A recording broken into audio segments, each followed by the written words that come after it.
E aí, primeira série, tudo bom, meu povo? Hoje a gente vai começar o capítulo 4 de filosofia de vocês, certo? Vale ressaltar que nós só temos 2 capítulos por bimestre, tá? Então nós temos que ir bem devagarzinho com esse capítulo para vocês entenderem as categorias do pensamento platônico, né? E ao terminarmos este capítulo, iremos fazer uma breve revisão, né, do capítulo 1 e do capítulo 2 novamente, tá? Gente, o que ocorre, né? Nós estudamos nas últimas aulas, né, a origem do pensamento filosófico, né, do ponto de vista da antropologia, né, do pensamento filosófico, ou da humanização do pensamento filosófico, como vai colocar aí o Giovanni Reale, né? Nós vimos aí a importância dos mitos, vimos, né, a origem da filosofia através da filosofia natural dos pré-socráticos, né? E vimos também o pensamento dos sofistas e dos Sócrates. Agora a gente vai dar continuidade, né, ao pensamento da filosofia grega clássica a partir, né, dos diálogos platônicos, da teoria do conhecimento elaborada por ele, né, da importância aí do mundo das ideias, né, do famoso mito da caverna, do resgate dos mitos pelo Platão, né, a gente vai tentar ver ainda nessa aula de hoje o mito de Er, né, e explanar um pouco sobre o mito da caverna para depois vermos o mito da caverna, tá? Quando estivermos falando aí, né, sobre o que é realidade suprassensível, né? E quando for falar do mito da caverna, eu vou trazer uma historinha legal para vocês, né? Eu vou colocar aí na íntegra o quadrinho do Pitécos sobre o mito da caverna, que é muito interessante, tá? Nas próximas aulas a gente vai debater um pouco sobre isso, tá bom?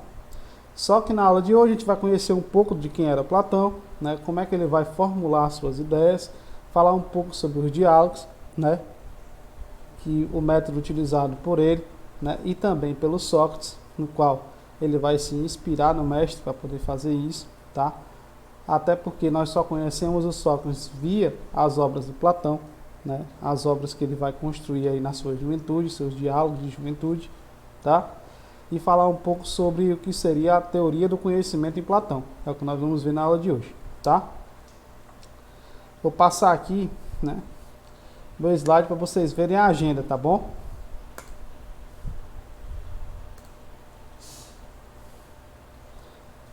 Pois é, galerinha, a agenda de hoje, para vocês irem anotando, tá? Porque nós vamos precisar dela, né, para a nossa aula de resolução de exercício. Então, assista aí, né, o RA da página 400, o RA não, o QR Code da página 47, tá? Filosofia grega clássica, a filosofia de Platão.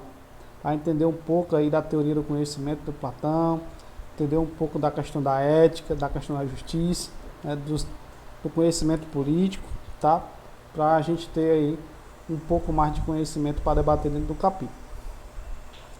E também vamos responder com vocês na aula de resolução de exercício, né, a questão 2 do praticando, da 58, e a 3 e 4 da página 59 do DH, tá? Agora vamos para o que interessa. Abra aí, né, o livro digital de vocês na página 47.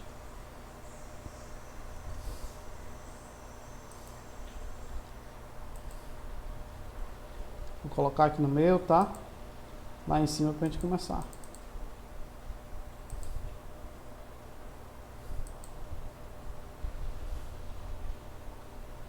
Ó, página 47, vem aqui. Vou mostrar para vocês aqui o começo do capítulo, tá bom? Esse textinho introdutório do Start, ele começa falando aí sobre a teoria do conhecimento do Platão, né? Ou a teoria das ideias, que nós vamos debater um pouco delas hoje, né? Um pouco dela hoje, né?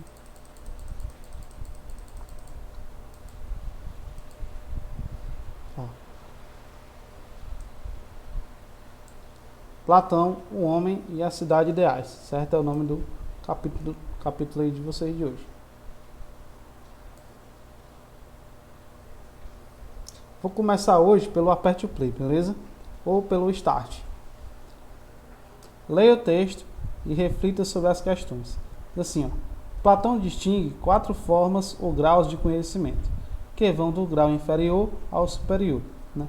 ele se refere aí à crença, à opinião, né, que fundamentam, né, a realidade sensível, que é a realidade aparente, a realidade enganosa, aquilo que é feito pelos sentidos, né. Segundo ele, o mundo real, né, é uma cópia imperfeita da verdadeira essência do conhecimento, que vem, segundo ele, do mundo das ideias, né. Mas, professor, como é que a gente consegue pensar isso? Você que está em casa, que vai para o futsal com o tio Vitor, certo? Ou vai praticar um esporte, você assiste o vídeo lá do Neymar, que não joga mais lá essas coisas, mas você assiste o vídeo do Neymar, certo? E vê o Neymar dando um elástico. Tá, aí você pensa, rapaz, irmão, rochedo, ó, no mundo das ideias você consegue fazer bem direitinho, né? Quando você vai para a prática, sem treinar, sem ter conhecimento, nada daquilo, você vai fazer, escorrega, cai no chão, né? Não consegue fazer da mesma forma, né? O Coutinho já tentou um bocado de vez, né, Coutinho? É engraçado a gente fazer isso. Porém, né, é importante destacar, né, que na ideia tudo é perfeito, né? Quando você coloca isso em prática, a gente lembra da teoria do Platão, do mundo das ideias, né? É aquela expectativa e realidade, né? A expectativa é o que é perfeito, é o mundo das ideias, certo? A realidade, né, é aquilo que você tenta fazer no drible do Neymar e não consegue de primeiro, certo? Porque a realidade concreta é uma cópia imperfeita daquilo que existe no mundo das ideias, né? E quando você vai tentar representar aquilo no mundo real que já é imperfeito, se torna imperfeito duas vezes. O Platão vai chamar isso de simulacro, né? Que é a cópia de uma cópia. É aí que surge, né, o que seria a busca pelo conhecimento na teoria platônica, né? O mundo sensível, que é o mundo da aparência, né, e o mundo das ideias, que é o mundo concreto, o mundo real, né, o mundo, né, do verdadeiro conhecimento, certo? E ele vai dizer aqui, ó, os dois primeiros ele chama de conhecimento sensível, né, e os dois últimos do conhecimento inteligível. É você conseguir fazer o drible do Neymar igual a ele, certo? Conhecimento inteligível. A crença é nossa confiança no conhecimento sensorial. Cremos que as coisas são como são, como as percebemos, né? A opinião é a nossa aceitação do que nos ensinaram sobre as coisas, etc., né? O que delas pensamos conforme as nossas sensações e lembranças. Esses dois primeiros princípios, né, eles oferecem a aparência das coisas. Estão naquilo que o Platão vai chamar de o mundo sensível ou a realidade sensível, né? O mundo da enganação, dos sentidos, da aparência, né? Que não tem relação aí com o verdadeiro conhecimento, tá? Ó. Esses dois primeiros nos oferecem apenas a aparência das coisas, ou a imagem como correspondem, né, à situação dos prisioneiros no mito da caverna. Para quem não sabe o que é o mito ou a alegoria da caverna, é uma metáfora que o Platão tem para explicar, né, o que é a dosha, que é a opinião, certo? E a episteme, que é o conhecimento, né? Ou, né, em outro sentido, para explicar o que é o verdadeiro conhecimento, né, a realidade inteligível, o mundo das ideias, tá? E a realidade aparente e a realidade do mundo sensível, tá bom? Então a gente vai explicar um pouco mais o que é o mito da caverna. Nós vamos ler o mito da caverna na íntegra com vocês, certo? Para a gente debater um pouco sobre isso. Vou trazer inclusive a chargezinha aí do Piteco para a gente ver como é que funciona, tá? Aqui a gente está só esboçando, né, um debate sobre a teoria do conhecimento de Platão, tá bom? Continuando. Por serem ilusórios, está se referindo ao mundo sensível, né? E à opinião, né? E às coisas do senso comum. Devem ser afastados por quem busca o conhecimento verdadeiro. Portanto, somente os dois últimos degraus podem ser considerados válidos, né? O raciocínio exercita o nosso pensamento, purifica-o das sensações e opiniões, para preparar para a intuição intelectual, né, que conhece a essência das coisas, o que Platão denomina de ideia. Opa, grifa essa parte aqui que é importante. Ó. O Platão está ensinando como o verdadeiro conhecimento é construído segundo ele, certo? Ou como ele é desenvolvido ou despertado, né, que a gente vai ver daqui a pouco a teoria da reminiscência. Né? Segundo Platão, o conhecimento do sujeito ele está presente dentro da alma dele, né? A isso ele chama de reminiscência, né? É o mesmo sentido do pensamento do que seria a maiêutica por Sócrates, né? Segundo eles, o conhecimento existe dentro da alma da pessoa, né? Como lembrança, como memória, né? E você, ao entrar em contato com o verdadeiro conhecimento, você o desperta. Isso é chamado dentro da teoria platônica de teoria da reminiscência, tá? De reminiscência. Tá bom? Ó. Então diz assim, ó. O raciocínio exercita nosso pensamento, purifica das sensações e opiniões e o prepara para a intuição intelectual, que conhece a essência das coisas, o que Platão denomina de ideia. Grifa essa parte aqui que é importante. As ideias são a realidade verdadeira, né? E conhecê-las é ter conhecimento verdadeiro. Marilena Chauí, Iniciação à Filosofia. Esse textozinho aqui, né, que vocês vão responder essa atividade, tá?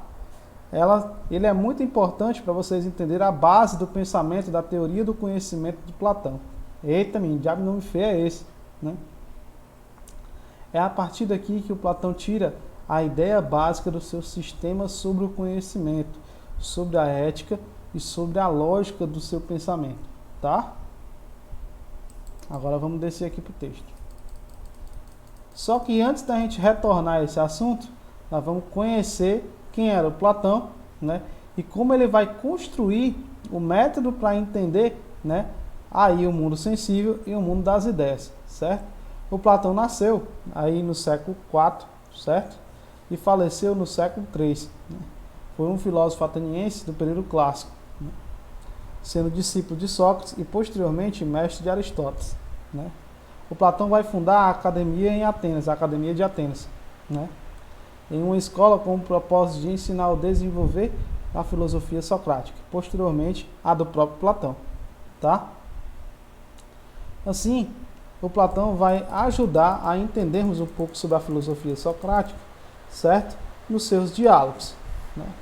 O diálogo era um método utilizado tanto pelo Sócrates como pelo Platão para indagar as pessoas sobre a sua cultura, sobre aquilo que eles tinham como conhecimento, né? Sobre o que eles entendiam sobre a realidade daquela cidade-estado, né? Da democracia ateniense. E ao fazer esse intercâmbio com as pessoas, o Sócrates primeiro, né, dialogava com elas para ver se o limite que elas tinham sobre o conhecimento existia. O objetivo do Sócrates era testar se aqueles conhecimentos eram realmente verdadeiros ou se as pessoas se deixavam enganar pelo conhecimento sensível, né? Pela opinião dos outros, né? Por aquilo que ele ouviu falar e não sabe de onde veio, né? Para ver se aquele conhecimento ele era realmente autônomo, né? O Sócrates fazia isso através da ironia. Ele ia perguntando, até a pessoa não saber responder, né? Aqueles que eram curiosos, né, começavam a tentar raciocinar por ele mesmo. Ele ia buscar aquele conhecimento, né? Aqueles que ficavam, né, com raiva, né, e via aquilo como deboche iam embora, né? O primeiro passo para você adquirir conhecimento, segundo a filosofia socrática, que foi incorporada pelo pensamento de Platão, é justamente você reconhecer os seus limites e reconhecer a sua verdadeira ignorância, né? E você faz isso de início por meio do diálogo, né? Fazendo isso, surge a segunda fase, né, do método socrático, que é a maêutica. Quando você começa a pensar autonomamente, você vai buscar aquele conhecimento, aí você tem aquele despertar, vai chamar isso de o parto das ideias. Você está aqui, né, não conhece aquele negócio, está estudando assim, pivete, é assim, ó, tô ligado, entendeu? Eu tô ligado, certo? É você entender realmente aquilo, tá certo? A maêutica. O Platão vai dizer que que o conhecimento da pessoa está presente na alma dele, né? E tudo que o filósofo faz no diálogo, né, e no contato com o conhecimento sensível é tentar despertar um conhecimento que você já possuía, mas não sabia que tinha, né? Que, segundo ele, está presente na alma. É chamado de reminiscência, né? Inclusive de vidas passadas, né? Esse era um pensamento presente tanto no Sócrates como no Platão. Só que no Sócrates você despertava por meio da maêutica, né? O Platão vai explicar a teoria da reminiscência através do mito de Ã, que nós vamos ver daqui a pouco, tá? Vamos ver o que é que ele diz aqui sobre os diálogos. Ó, há várias propostas de classificação das obras de Platão, certo? entre elas, uma das que divide em 4 fases, conforme os períodos da sua vida. Segundo essa classificação, há os diálogos de juventude, de transição e maturidade e velhice. Né? O diálogo de juventude, os socráticos, são os conhecidos por narrarem os acontecimentos da vida de Sócrates, né? Que é o conhecimento que nós temos a partir de Sócrates pelas obras Os Diálogos de Platão, certo? E são os de juventude, né? Coloca aqui, ó. Em geral, encerra-se com o protagonismo de Sócrates refutando os argumentos de seus interlocutores. Né? O debate que o Sócrates fazia com os sofistas, né?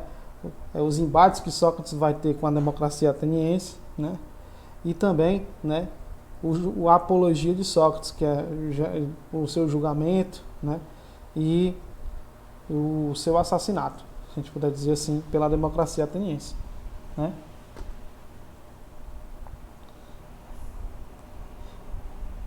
Coloca aqui, ó. A confissão de ignorância por parte de Sócrates nesses diálogos pretende indicar que antes de se partir em busca da verdade em relação às coisas, situa-se nas situações externas, é impensável conhecer a si mesmo. É indispensável conhecer a si mesmo. Então, o primeiro passo para você adquirir conhecimento é você se conhecer, né? E você só se autoconhece buscando o conhecimento, né? É daí que a máxima do pensamento socrático é: só sei que nada sei. Não é que o Sócrates não soubesse de nada, é porque, como ele estaria sempre em aprendizado, independente do nível de conhecimento que ele tinha, ele ainda era humilde em relação a isso. O Sócrates acreditava que a natureza, né, da filosofia era universal, né, e que não importava, né, quem quisesse aprender, né, desde o escravo, né, até o homem mais rico da cidade de Atenas. A filosofia era um conhecimento que era para ser para todos, né? Então, depois dos diálogos de juventude, há os diálogos de transição, que caracterizam o início da filosofia verdadeiramente platônica, né? Isto é, de apenas registrar vivências de seu mestre, deixa de apenas falar do pensamento de Sócrates, né? E passa a demonstrar os seus verdadeiros conhecimentos, né? Já nos diálogos de maturidade, Platão conquista a sua autonomia intelectual, passando a desenvolver sua própria filosofia, né? Por exemplo, nesse período, a obra mais conhecida do Platão torna-se a República, né? No qual ele vai tratar da teoria do conhecimento, do mito da caverna, né? Da cidade ideal, que nós vamos ainda debater, da questão do que seria o bem e a justiça e das virtudes platônicas, né? Beleza? Agora nós vamos entender, né, além dos diálogos, a teoria das ideias, que nós já começamos a debater lá em cima, mas que vamos dar início aqui, certo?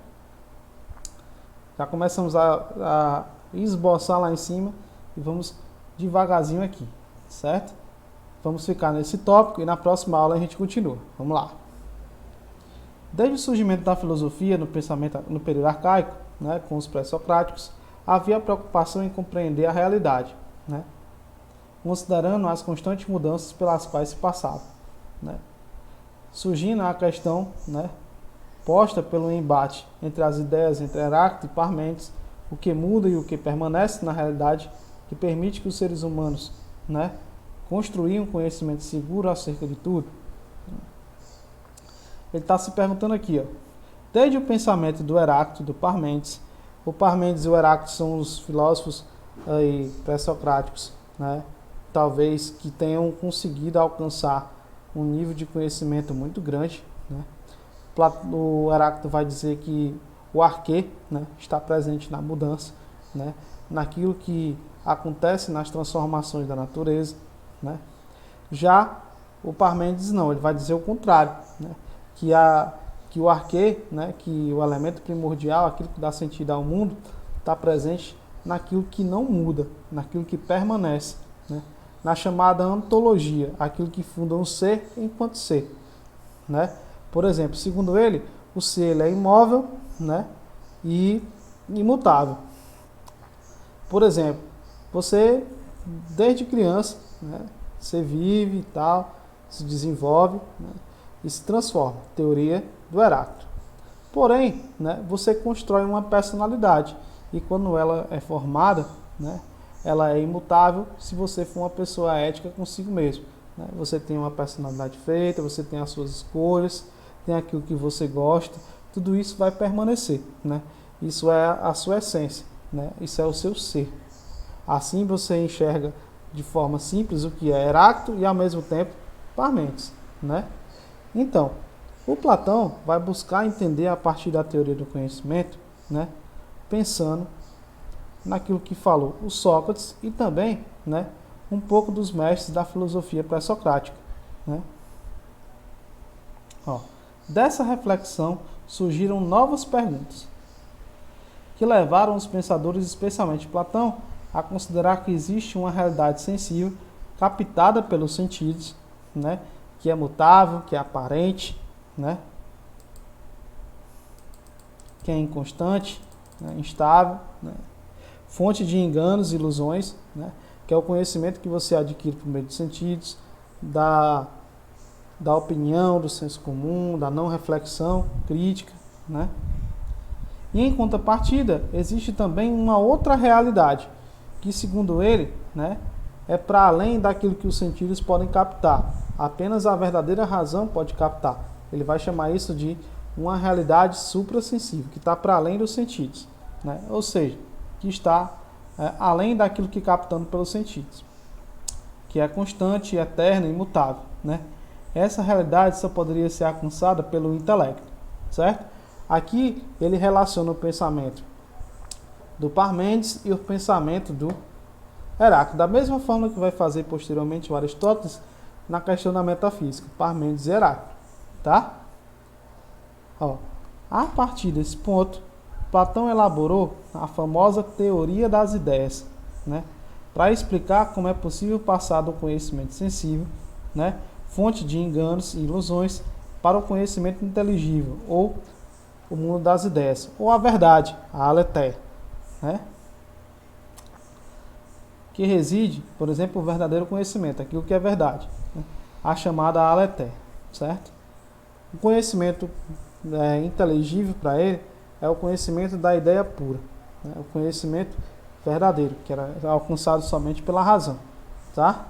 Que vai ficar para a nossa próxima aula, tá certo? Gente, espero que vocês tenham gostado da aula de hoje. Estudem aí o capítulo, né, porque é um capítulo bastante interessante. Na próxima aula vamos falar um pouco mais sobre o mundo sensível e o mundo inteligível, certo? Sobre o mito da caverna e o mito de Ea, tá? Para explicar a ideia do que seria a reminiscência, tá? Continue acompanhando aí nossas aulas no CPM, no canal do CPM, tá? Veja a agenda Edu, porque lá vai estar o calendário de postagem da semana, tá bom? As atividades que vocês têm que fazer, né? E também continue fazendo as atividades do Portal SAI, porque muitos de vocês não estão fazendo, tá? Para que a nota de MA de vocês não caia no final do bimestre, tá bom? Um grande abraço e até a próxima.